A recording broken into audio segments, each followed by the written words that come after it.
श्री राहुल शर्मा युवा अधिकारी हैं, साथ ही अपने प्रदर्शन की रिपोर्टिंग के लिए फिर अब 2IC को परेड का नेतृत्व देंगे।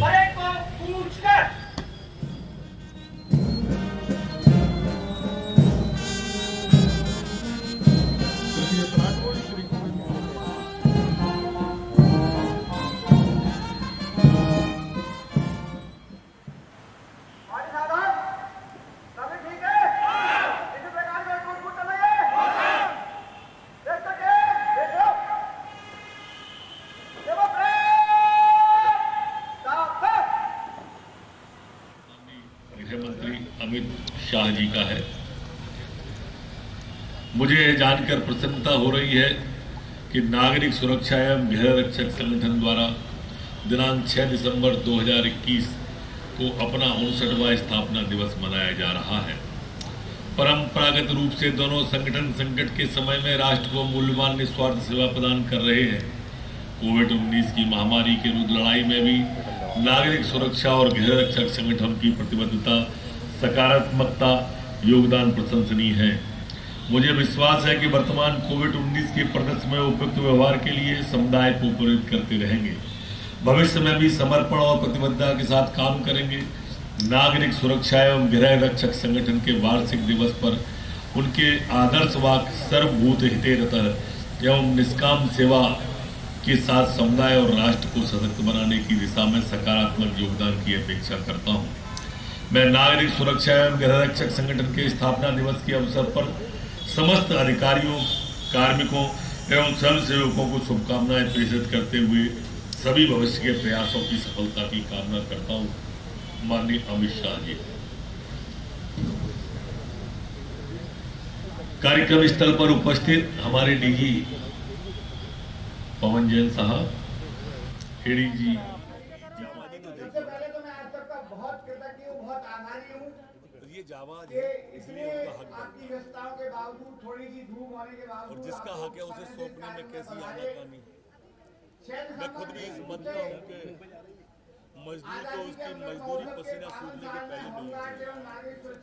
इसलिए आज CS राजौरा साहब से बात करने के बाद तय किया है कि 50 करोड़ रुपए इनको HDC फंड से 10 जीप के लिए, 58 यूटिलिटी व्हीकल के लिए, 20 बसों के लिए, 100 से अधिक मर्डर रिपोर्ट के लिए, ड्रोन के लिए 50 करोड़ रुपया। इसी तरह से हमारे जो मंगेली जबलपुर में था उसके लिए 130 करोड़ रुपए आज मंजूरी की है। और जो हमारे समस्त होमगार्ड के जवान थे जो हर साल 2 महीने का उन्हें कॉल ऑफ मिलता था, उसे अब 3 साल कर दिया। आप सब अभी पिछले हफ्ते ही हमने उनके भोजन के दिया था। उसके पहले हमने खनिज विभाग में, उसके पहले माइनिंग मनोबल ऊंचा रहे, आत्मविश्वास से भरे हमारे होमगार्ड के जवान रहे। उसका डेमोन्स्ट्रेशन आप सबने देखा।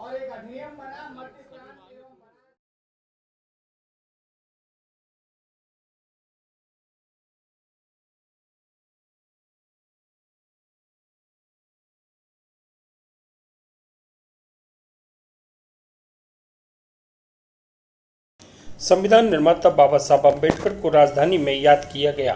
उनकी पुण्यतिथि पर बॉर्डर ऑफिस चौराहे पर राजनीतिक दलों के नुमाइंदों का दिन भर जमावड़ा लगा रहा। सुबह भाजपा के नेता और मुख्यमंत्री शिवराज सिंह चौहान, बसपा के कार्यकर्ता और कांग्रेस कार्यकर्ता बाबा साहब अम्बेडकर को पुष्पांजलि अर्पित करने पहुंचे। सभी ने बाबा साहब अम्बेडकर को याद करते हुए कहा कि देश को संविधान देकर बाबा साहब अम्बेडकर ने एक सूत्र में बांधने का व्रत किया। हर वर्ग को न्याय देने वाला संविधान देने के लिए बाबा साहब अम्बेडकर का यह देश हमेशा ऋणी रहेगा। बाबा साहब अम्बेडकर अमर रहे, अमर रहे, अमर रहे। बाबा साहब अम्बेडकर अमर रहे, अमर रहे, अमर रहे। बाबा साहब अम्बेडकर अमर रहे, अमर रहे, अमर रहे। क्या कर रहे हो?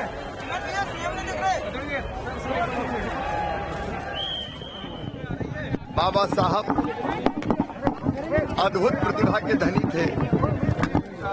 वो भारत के संविधान निर्माता हैं। उन्होंने हमें संविधान दिया। वो सोशल रिफॉर्मर थे।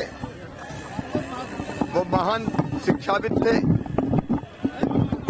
वो सामाजिक समरसता के पक्षधर थे। उन्होंने गरीबों के लिए, दलितों शोषितों के लिए जीवन भर उनके हितों के लिए, उनकी जिंदगी बदलने के लिए लगातार प्रयास किया, संघर्ष किया। और भारत का संविधान उनकी देन है। हम संविधान को भी प्रणाम करते हैं और उन्हीं के बताए हुए रास्तों पर चलकर मध्य प्रदेश की सरकार भी सामाजिक समरसता के साथ न्याय सबको,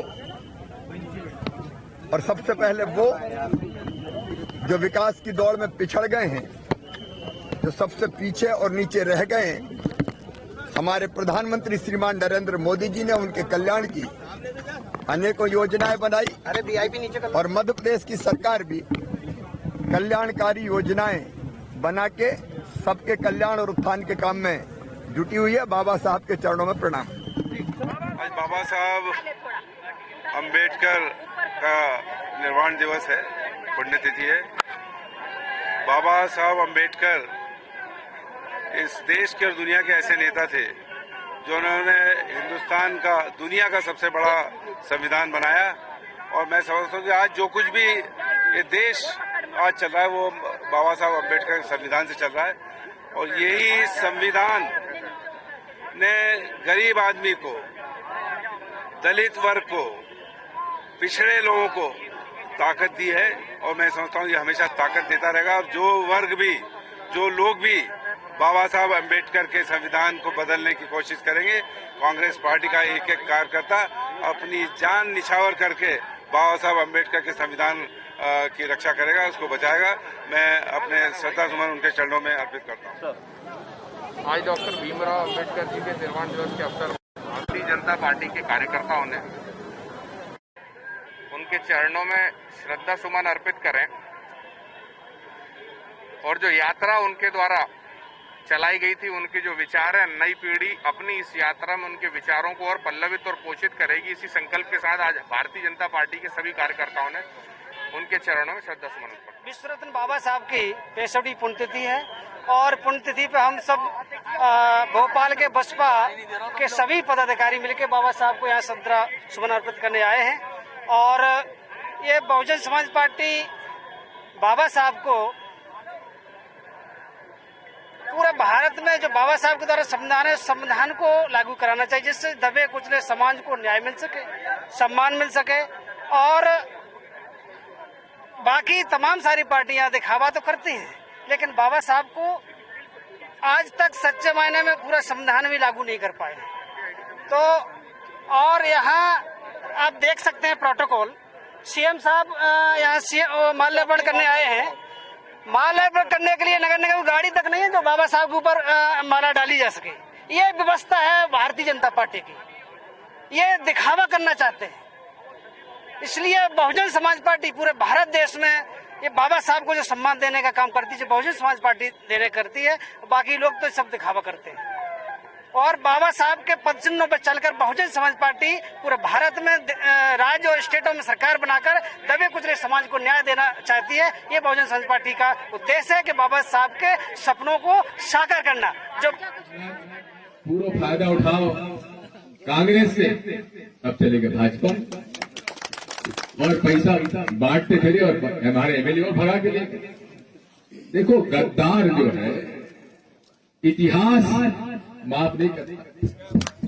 जो गद्दारी करता है उसके आने वाली पीढ़ियों याद रखते हैं कि इसने गद्दारी की थी। करते नहीं करते? आज भी जब झांसी की रानी की बात आती है तो सिंधिया परिवार की बात आती कि नहीं आती? पानीपत की लड़ाई में अगर इन्होंने साथ हिंदू राजाओं का दिया होता तो हम अहमद शाह अब्दाली पानीपत की लड़ाई हार गया होता। और हमारे महाराज सिंधिया जी ने अगर कांग्रेस से गद्दारी नहीं की होती तो आज भी कमलनाथ जी की सरकार रहती कि नहीं रहती? और कमलनाथ जी की सरकार रहती तो किसानों का बिल आधा होता कि नहीं होता, और गरीब कर्जा माफ। कालूराम जय हो, आप तुम्हारा भाषण बेटा यही लिखा था। तो बात यही है कि किसानों का कर्जा माफ होता, वो भी ना होता।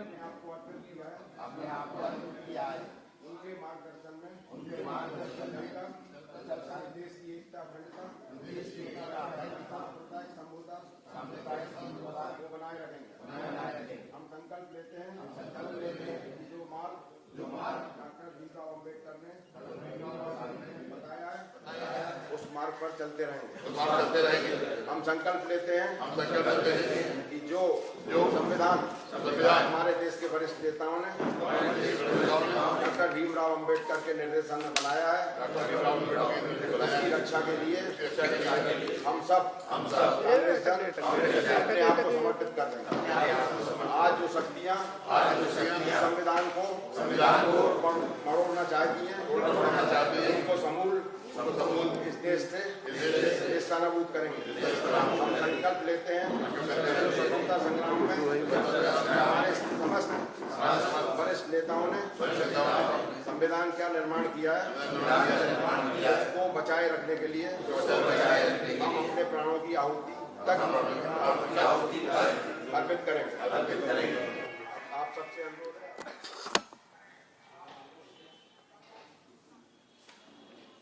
ओम शांति, ओम शांति, ओम शांति। कुछ बड़े महत्वपूर्ण विषय जो बड़ा चिंता का विषय है, उन विषयों पे आपके सामने कुछ तथ्य रखना चाहेंगे। सबसे पहले तो आज हम ऐसे महान पुरुष परम पूज्य बोधिसत्व डॉक्टर भीमराव अंबेडकर जी का महापरिनिर्वाण दिवस जो कि 6 दिसंबर को मनाया जाता है, हम सब उनको विनम्र भावपूर्ण श्रद्धांजलि अर्पित करते हुए बाबा साहब के चरणों में सत नमन करते हैं। और बड़े दुख के साथ कहना पड़ता है कि संविधान के मूल्यों से घृणा करने वाले लोगों का शासन देश और प्रदेश में चल रहा है। ये बहुत चिंता का विषय है। आज एक तरफ जहां बाबा साहब की पुण्यतिथि मनाई जा रही है, जिन्होंने एक हमें सुंदर सा संविधान बना के दिया और सबको समानता का अधिकार दिया और हर वर्ग को मौका दिया, और जो कमियां थी हमारे स्वर्गीय राजीव गांधी जी ने 73वां 74वां संशोधन विधेयक लाकर हमारी चाहे वो महिला हो और चाहे SC ST OBC या अन्य वर्ग के जो लोग हैं उनको पंचायती राज स्थानीय निकाय में भूमिका अदा करने का अवसर दिया। और जिन बातों का हमारे संविधान में उल्लेख है, संविधान और पंचायत राज की भावना को अनदेखा करते हुए जिस तरह से तानाशाही वाला तरीका मध्य प्रदेश सरकार ने अपनाया है, ये बहुत दुर्भाग्यपूर्ण है। शिवराज सरकार पंचायत चुनाव को दलीय चुनाव में बदलना चाहती है। जिस तरह का इन लोगों का अभी अभियान शुरू हो गया है। दूसरी तरफ हमने बहुत ही निष्पक्ष भाव से परसीमन कराया। परसीमन 15 वर्षों की इनकी सरकार में एक भी बार नहीं हुआ था। रोटेशन में आरक्षण जरूर करते थे पर परसीमन नहीं हुआ था।